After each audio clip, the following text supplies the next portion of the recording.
Entonces, no, es que llegaron los geles de Estados Unidos, de Europa, me los mandó un primo, me los regalaron para la competencia X y los consumen el día de la competencia y les cae supremamente mal. La cafeína tiene dos funciones de forma general. Una es que ayuda a movilizar grasa, porque ya bloquea una enzima llamada fosfodiesterasa y ayuda pues a activar unas vías de señalización intracelulares que van a hacer que la grasita se movilice un poco. Se hablaría que hoy en día existen los mismos geles, las mismas bebidas que pueden traer algunas cafeína, y hay uno que aunque le falta un poco más de evidencia, pero de acuerdo a lo que dice la teoría puede ser muy buena opción, son los triglicéridos de cadena media. Continuamos con otra entrevista con otro de nuestros profesores aquí en Five Star, con la misma intención, ¿no? Conocer un poco cómo son nuestros docentes y hacerle algunas preguntas también en base a los conocimientos que tienen en las temáticas donde, como digo, están especializados y donde nos hablan, ¿no? En nuestros cursos. En este caso tenemos el placer desde Colombia de hablar con el profesor Luis Heber. Luis, saludos, ¿cómo estás? Hola, mi profe Salvador, un placer estar por acá en esta entrevista con usted, la verdad muy, muy agradecido con estar con usted por estos espacios tan importantes a la hora de compartir un poco toda esta parte académica que nos gusta tanto, mi profe, un placer. ¿Cómo está usted? Muy bien, muy bien. Bueno, lo primero, cuéntanos un poco, ¿no? De tu trayectoria profesional y, bueno, qué estás haciendo actualmente. Claro que sí, profe. A ver, yo soy licenciado en deportes de acá de la UCEBA, es una universidad de un pueblo, ciudad, una ciudad pequeña, le llamamos hacia acá. Tengo una maestría en deporte también y una maestría en nutrición y dietética. Además, también tengo una especialización en nutrición, farmacología y suplementación deportiva. Y actualmente estoy haciendo un doctorado en ciencias biomédicas. Y eso es como la parte académica. Y en la parte laboral, pues soy docente universitario de pre y posgrado, también docente investigador y asesoro un laboratorio de suplementación deportiva acá en Colombia que se llama Healthy Sports.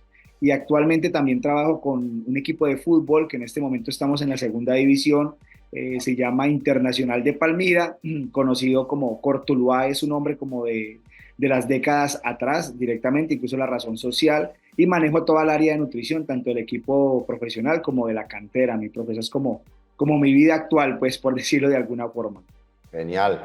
Pues vamos a aprovechar la experiencia y los conocimientos que tienes concretamente para hacerte algunas preguntitas y que, bueno, luego cuando nuestros alumnos pues, vean el vídeo, que vean un poquito más de actualidad sobre nutrición y suplementación en deportes de resistencia, si te parece. Claro que sí, profe, con mucho gusto. Luis, para los deportes de resistencia, ¿cómo se planifica la alimentación? ¿Qué diferencias hay con deportes individuales? Bueno, hay algo interesante con los deportes de resistencia y algo importante para que la gente entienda, y es que la planificación, a diferencia de otros deportes, no se hace como solamente el día previo, sino que se hace desde una semana antes, dependiendo de si esa actividad se va a realizar un solo día, por ejemplo, una maratón que se corre y ya termina la competencia, o también puede variar dependiendo si, por ejemplo, lo que la persona busca o va a hacer es correr como un Giro de Italia, una Vuelta a Colombia, una Vuelta a España, donde son muchos días continuos y el proceso de recuperación pues debe ser muy bueno para lograr una muy buena adaptación y una buena carga de glucógeno. Entonces normalmente tenemos esas digamos, formas de deportes de resistencia, los que compiten una sola vez y los que pues compiten durante varios días la misma competencia. Bien. Aparte, ¿se hace o se sigue haciendo cargas de carbohidratos? ¿No se hace?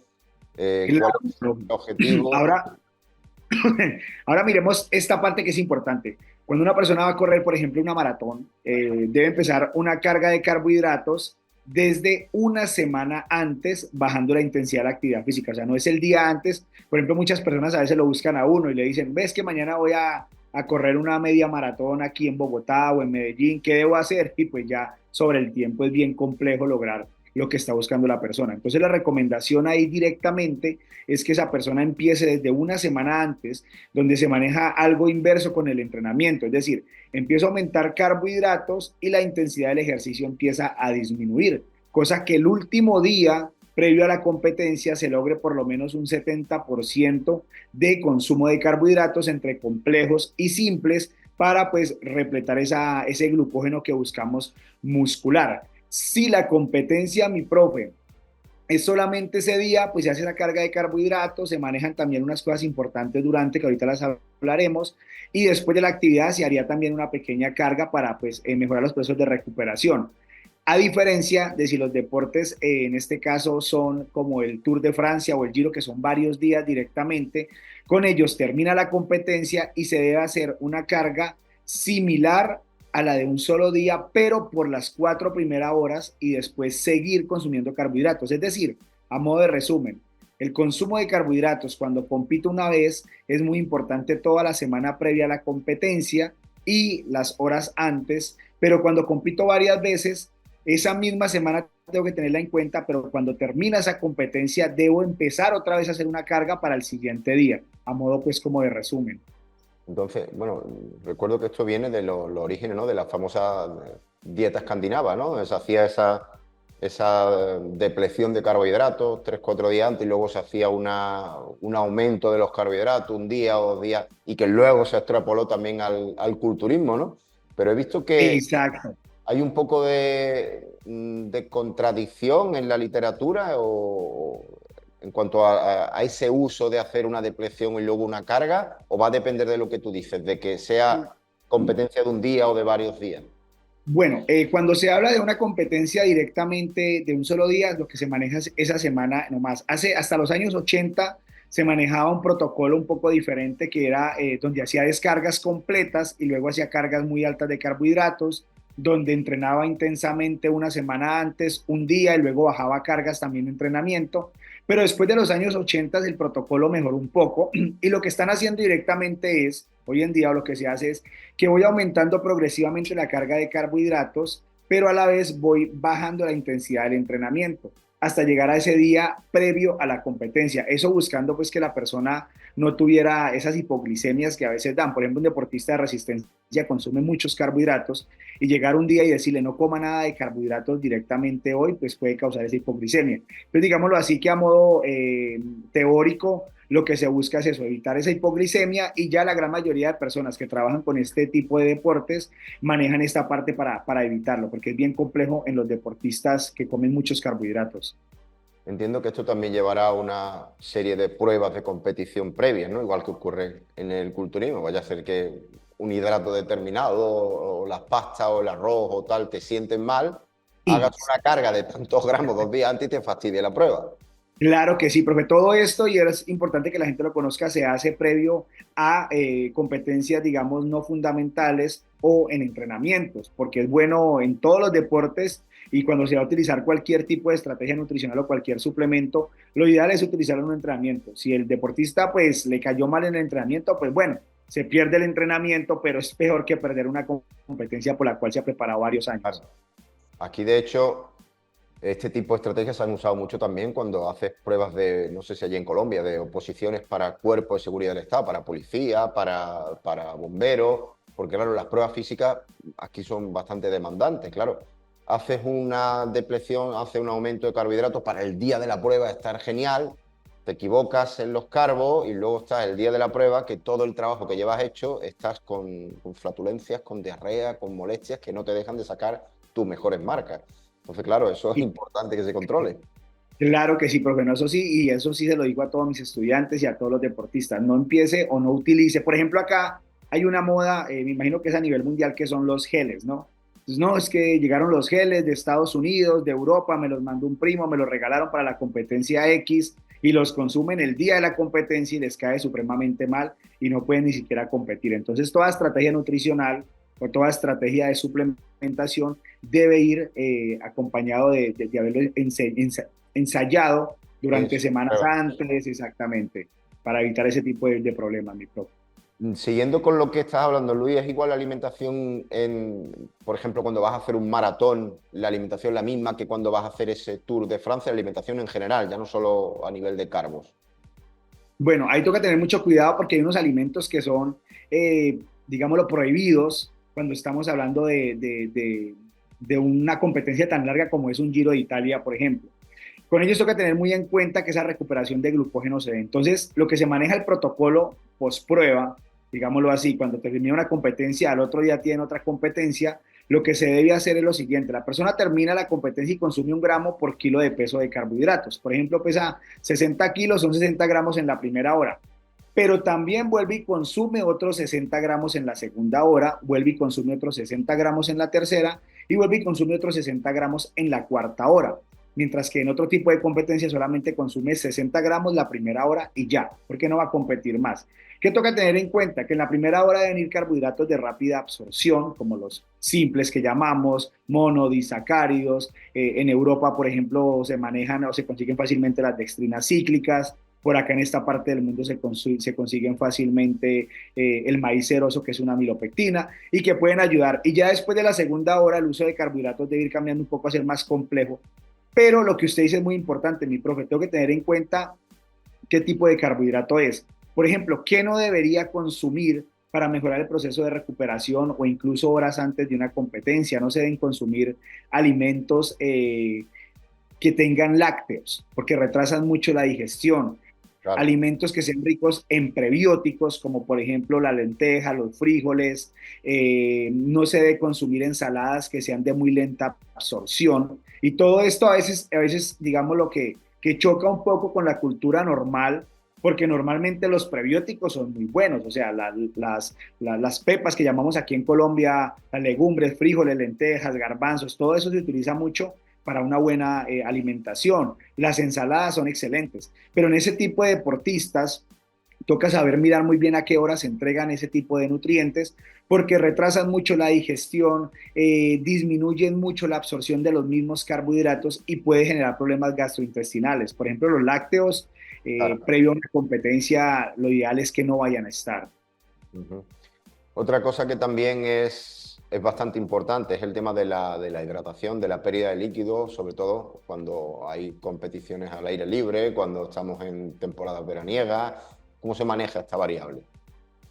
Bueno, algo importante y algo tan fácil de hacer, profe, que incluso acá en Colombia, pues yo cuando doy este tipo de conferencias y menciono lo fácil que es y la gente no lo hace, yo quedo como aterrado. Hay algo, si lo hablamos desde el punto de vista recreativo, o sea, personas que compiten eventualmente, no lo llevemos pues al Giro de Italia, porque ellos tendrán un osmómetro, un medidor de hidratación más costoso. Llevémoslo a la parte recreativa, a la gente que le gusta mucho salir a trotar, montar cicla y que por allá cada 2 meses va y compite y que a la final pues eso ya no deja de ser directamente algo recreativo, sino que ya se vuelve a modo personal competitivo. Y algo que es muy fácil de hacer, profe, es simplemente pesarse antes y pesarse después. La gente nunca lo hace. Si yo me peso antes y peso 60 kilos y me peso después y peso 58 kilos, ya sé que he perdido 2 litros o 2 kilogramos. Claro. Además, sumémosle lo que la persona consumió durante la actividad. Si consumió 1 litro, estaría perdiendo ya no 2 kilos, sino 2 kilos más 1 litro, serían, pues, redondeemos eso a 3 kilos directamente. La teoría dice hacer algo muy sencillo: coger el peso pre con el peso post. Yo Ah, lo que hago es restar eso, lo multiplico por 100 y lo divido por el peso pre y ahí tengo el nivel de deshidratación. O sea, una fórmula extremadamente sencilla, vuelvo y la repito: peso pre menos peso post dividido 100, perdón, peso pre menos peso post por 100 dividido el peso pre. Eso me da el nivel de deshidratación y siempre que esté por encima del 2%, si estamos hablando de una persona que es recreativa, pues tenerlo en cuenta porque el nivel de deshidratación está un poco alto. Lo ideal, que sería pues como lo bonito del asunto, que todo el mundo termine con un nivel de deshidratación por debajo del 2%. Igualmente voy a coger los kilos que perdí, que en este caso pues, del ejemplo son 2 kilos, y esos 2 kilos lo que yo tengo que recuperar en líquidos son aproximadamente 3 litros de líquido en las siguientes horas. ¿Por qué 3 litros de líquido? Porque recordemos que durante la actividad yo aumento la aldosterona, aumento la antidiurética, ellas me retienen sodio, me retienen agua, pero cuando termino la actividad sigo transpirando mucho y ya estas hormonas vuelven a su nivel basal y lo que hago es que sigo perdiendo líquido. Entonces, si yo perdí 2 kilos entre el peso pre y el peso post, lo que debo es recuperar aproximadamente 3 litros en las siguientes horas y no solo de agua, sino bebidas isotónicas, bebidas hipotónicas, alimentarme bien también. Y vean que es algo muy sencillo, profe, hablamos del peso, o sea, una báscula y ya con eso saco dos datos importantísimos. No lo llevo al nivel profesional porque, vuelvo y repito, ya tienen otras formas de medidas más especializadas, con tecnología pues que tiene un costo alto y que de pronto una persona del común no lo va a obtener. Vale. Hemos hablado antes de los carbohidratos pero ¿qué hay de tomar carbohidratos durante la competencia, es decir, durante la competición? Muy buena pregunta porque también cometemos un error muy grande, profe, y es que utilizamos siempre los mismos carbohidratos. Resulta que cada carbohidrato, sea directamente la glucosa, la fructosa, la galactosa, todos ellos tienen un receptor. Si yo utilizo un solo carbohidrato durante esa actividad, lo que voy a hacer es saturar el receptor y eso va a retrasar el vaciado gástrico. Aquí la recomendación es que la gente cuando compre un suplemento para tomar durante la actividad, sea los que vemos en marcas conocidas por medio de la televisión, de las redes, o sea algún suplemento no tan conocido, la invitación es a que revisen mucho los ingredientes. En ocasiones, estos ingredientes solamente abarcan un suplemento, perdón, un carbohidrato, y por ejemplo vienen con cafeína y ya, digamos, traen sacarosa y traen cafeína y no más. Si yo consumo ese tipo de bebida solamente durante la competencia, después de varias tomas va a llegar un momento en que el receptor se va a saturar y la digestión y la absorción de ese carbohidrato no va a ser buena y va a empezar el problema gastrointestinal. Por tal motivo, debo consumir mezclas de carbohidratos durante la actividad. Es decir, que el suplemento que yo utilice no solamente tenga un carbohidrato ni dos, ojalá tenga tres o cuatro tipos de carbohidratos diferentes. O la otra es más sencilla, lo que hacen los ciclistas profesionales que tienen su morralcito y en el morralcito llevan geles, llevan barras, llevan dulces y lo van mezclando porque cada uno tiene diversos carbohidratos. Una recomendación también muy grande para las personas que de pronto salen a trotar o a caminar por menos de 40 minutos es que no es necesario consumir nada, llevar agua nomás, porque a veces también ya hablando de salud, vemos la persona que entra al gimnasio nueva con problemas de obesidad y de pronto al principio solamente llega a caminar 30 minutos, pero entonces llevan bebida hidratante, llevan un dulce, llevan maní, llevan banano y Sí, todo eso se lo comen y caminaron 30 minutos, o sea, utilizaron 100 calorías y se comieron 500. sí, sí, sí, han Entonces, metido más calorías de la que... exacto, Luis, así. Luis, mira, el otro día estuvimos aquí bueno, un conocido de ambos, con Diego Bonilla, y estuvimos hablando de dos suplementos, de creatina, de ashwagandha. Me gustaría preguntarte a ti sobre el impacto de la cafeína como opción para, bueno, para el rendimiento de deporte de larga resistencia. ¿Cuál es la dosis, el timing y demás? Bueno, la cafeína es uno de los suplementos que más se utiliza en casi en todos los deportes, incluso en deportes de fuerza y en deportes de resistencia. La cafeína tiene dos funciones de forma general. Una es que ayuda a movilizar grasa, porque ya bloquea una enzima llamada fosfodiesterasa y ayuda pues a activar unas vías de señalización intracelulares que van a hacer que la grasita se movilice un poco más para que durante la actividad pues tengamos energía a partir de la grasa. Y la otra es que bloquea los canales de adenosina, que son las que van a generar la producción de serotonina, melatonina y que nos van a dar o a producir sueño. Esas dos funciones son vitales para deportes de resistencia. Casi todos los suplementos, mi profe, que están enfocados hacia los deportes de resistencia consumidos durante la actividad, por no decir todos, pero muchos, tienen cafeína. ¿Cuál es el problema de la cafeína? Una investigación por allá hace algunos años de Stuart Phillips en Canadá, donde demostró que hay cuatro tipos de genes que digamos que puede tener cualquier persona y que tienen ¿cómo se dice? Una respuesta diferente a la cafeína. Podemos encontrar que una persona puede que tenga el efecto ergogénico, otra persona puede ser que no le dé ningún efecto ergogénico, otra persona puede ser que le dé taquicardia y otra persona puede ser que tenga problemas gastrointestinales. Por tal motivo, la cafeína es vital y es muy importante utilizarla en este tipo de deportes, pero lo que hablamos ahora, haga el ensayo antes de. En un Claro. entrenamiento es lo ideal para evitar. De nada nos sirve que le demos cafeína al deportista durante la actividad y que le dé daño de estómago en plena actividad, pues no sería realmente lo recomendable. La dosificación, pues en teoría se habla que son de 3 a 6 miligramos por kilogramo de peso. En ocasiones, si la gente nunca ha tomado cafeína, pues podría ser una dosis alta. Si hablamos de una persona de 70 kilos, estaríamos hablando de 210 a 420 miligramos de cafeína, casi que tres bebidas energéticas de las que encuentran en el mercado, que podría ser mucho para esa persona. Por ejemplo, para otras personas puede ser poco. Digamos, a mí me gusta mucho la cafeína. A mí esos 210 miligramos no creo que me hagan mucho. Pero si nunca he tomado cafeína, lo ideal es arrancar con unos Claro. 150 miligramos, una dosis no tan alta para tener el efecto ergogénico. Si ya está adaptado a esa cafeína, pues la recomendación es que sí aumente un poco la dosis. Y lo otro con la cafeína, lo siguiente es que genera adaptación. Por tal motivo no se debe dar siempre. Es decir, no es que entreno 7 veces a la semana, voy a tomar 7 días cafeína. No, lo ideal es que la hagamos. Cuando tengamos de pronto mucha perecita de ir a entrenar, aprovechemos el efecto. O la otra es cuando vamos o sabemos que el entreno es con volúmenes muy grandes o con intensidades muy grandes y que sabemos que vamos a necesitar ese como empujoncito extra. Esa es la dosificación, se debe tomar aproximadamente unos 45 minutos a una hora previo a la competencia y hacer cálculos durante la competencia. Es decir, si a mí me falta 1 kilómetro para terminar la competencia, por ejemplo, un maratonista, pues no sirve de pronto tomarse la cafeína faltando 1 kilómetro. La idea es que la ha tomado por allá faltando unos 7, 8, 10 kilómetros o incluso más para que tenga el efecto al finalizar la competencia, que es un error que a veces se comete mucho también, y es la planificación directamente de esa cafeína. Estamos hablando de cafeína nídera, ¿no? De Exacto, corta sí. duración, ¿no? Ajá. Sí, sí, sí, exacto. No el café o no, porque igual el café tiene muy poca cafeína y eso es bueno conocerlo. Sin embargo, que ya me daban un dato que no conocía, un amigo que trabaja con café. Hay café colombiano y hay café brasileño.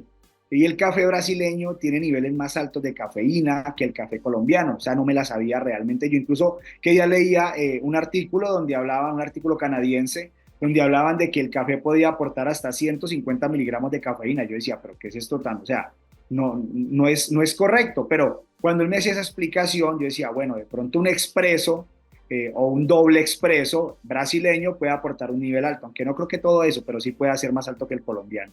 Claro. Luis, ¿qué otros suplementos crees tú que son útiles, ¿no? En este tipo de modalidad deportiva? Bueno, hay varios suplementos y más que los suplementos es la textura. El problema con los deportes de resistencia a veces mi profe es la palatabilidad que genera el deportista a la hora de consumir.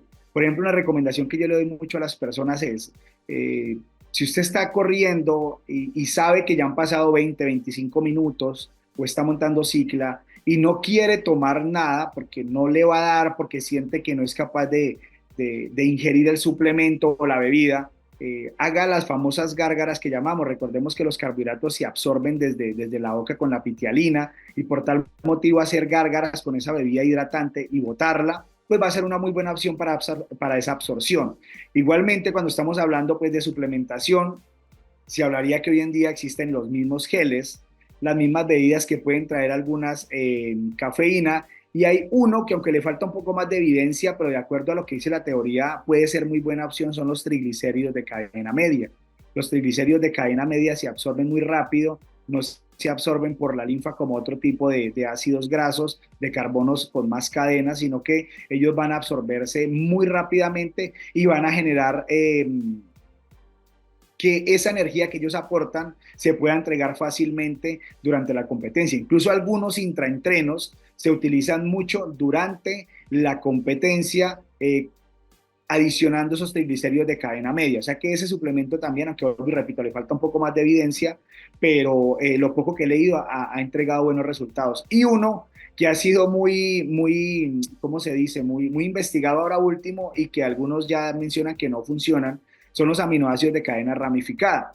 Resulta que ellos para la fuerza realmente no tienen una función muy importante, pero en deportes de resistencia, los tres aminoácidos pueden rápidamente entrar al ciclo de Krebs después de ser consumidos, después de unos 10, 15 minuticos, entrar al ciclo de Krebs y producir energía. La valina, la leucina y la isoleucina son muy válidos consumirlos en deportes de resistencia. Ellos se oxidan más o menos 4 gramos por hora. O sea que si yo hago dentro de la dosificación de mis suplementos que llevo durante la competencia, pues podría consumir, si es una competencia de unas 2, 3 horas aproximadamente, llevar unos 8, 10 gramos de aminoácidos junto con las otras bebidas, y hablamos de ciclismo que tienen la opción de cargar varias cosas, o un Sí. maratonista que hoy en día, por ejemplo, de forma recreativa venden unas maleticas como especiales, que uno puede ir tomando la bebida, lo puede hacer. Los aminoácidos de cadena ramificada en deportes de resistencia aeróbica, los triglicéridos de cadena media y la cafeína durante la actividad. También hay algunos que se utilizan post actividad, ya que usted lo conoce también, que mucha gente lo conoce, como es la proteína de suero por su rápida absorción, algunos multivitamínicos, la ashwagandha, por ejemplo, a mí me encanta para disminuir niveles de cortisol, para que la persona esté un poco más tranquila y duerma mejor. Sabemos que cuando entrenamos el sistema nervioso se dispara y a veces conciliar el sueño es muy complejo. Sobre todo cuando hablas tú cuando son una etapa y otra etapa y no es una competición de un día, sino que son varias competiciones. Sino que son varias, el sueño se altera, así la persona diga que no, realmente si uno lo analiza acá en la parte recreativa, hay gente que dice, no, mañana voy a ir a correr a Medellín y no estoy estresado, y cuando es una competencia que pues simplemente es como por un logro personal, entonces imaginémonos ya a modo profesional, bien complejo eso. Bueno, pues Luis, muchísimas gracias. Para nosotros ha sido un placer contar contigo en esta entrevista. Bastante información y luego aparte, pues bueno, por supuesto que sigas con nosotros dando clases. Muchísimas gracias. Claro, mi profe, gracias a usted por la invitación. A Fay está realmente una familia muy bonita. Los conozco así por medio de la cámara. Esperaré algún día poderlos conocer. Bueno, a usted sí lo conozco de forma presencial aquí en Colombia que ha estado, pero a los otros compañeros espero algún día poderlos conocer también presencialmente. Mi profe, muchas gracias por la invitación y bueno, que tengan excelente resto de día.